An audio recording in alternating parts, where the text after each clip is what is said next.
You've heard the saying, beggars can't be choosers. You've probably also now heard not a saying, but a word, Covax. Covax is going to be something we're probably going to be hearing a lot about in this country over the next little while.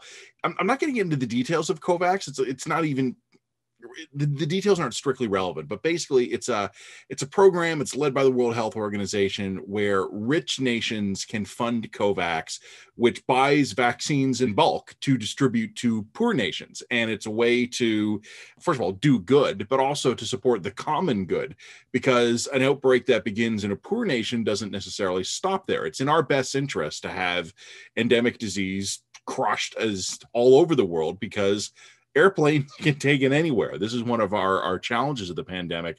Where it starts doesn't mean it's where it ends. So anyway, Canada is a major contributor to Covax. We've been one of the rich countries that's been pouring money into it for a long time, including during the pandemic.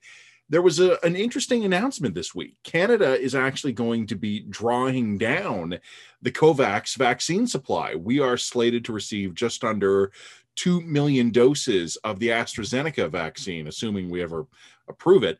It's a double dose vaccine, so we'll be able to vaccinate almost 1 million Canadians with it. This is raising a lot of eyebrows. We're the only G7 country that is taking out of the program instead of putting into it. We're doing both, and we're probably on net still putting in a lot more than we're taking out, but we're the only G7 country taking out. We're not the only rich country taking out. There are other wealthy, developed countries that are using Covax. Singapore is using Covax. New Zealand's using Covax. So are we. This is embarrassing for the government, but I don't think it's wrong. I actually agree with the government on this one. This is a program we have paid into. It's not normally what it would be for us, I should say. But in this case, what are we going to do? Are we going to be proud about it while elderly, vulnerable Canadian populations die of the pandemic here? In a perfect world, we would have done such a bang-up job either with initial procurement of foreign-made vaccines or even by having ready to go a domestic vaccine industry.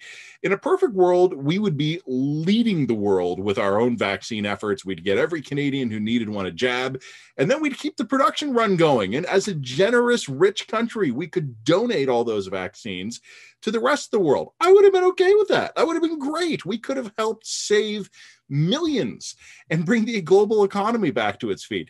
That's not the world we live in. We live in a world where we do not have much vaccine production domestically. We are having major problems getting vaccines supplied. We are falling behind some of our allies, and the government is going to be hard pressed to hit its own target of getting the population vaccinated by September. Covax is there. It's a little bit embarrassing. I get it that we're drawing this down, but I like the fact that the government swallowed its pride on this one, put the needs of Canadians first, even ahead of the needs of others and also the needs of its own PR. The vaccines, if we end up getting them and are able to approve them, it's going to save Canadian lives. It's not a great look for us, but it was the right thing to do.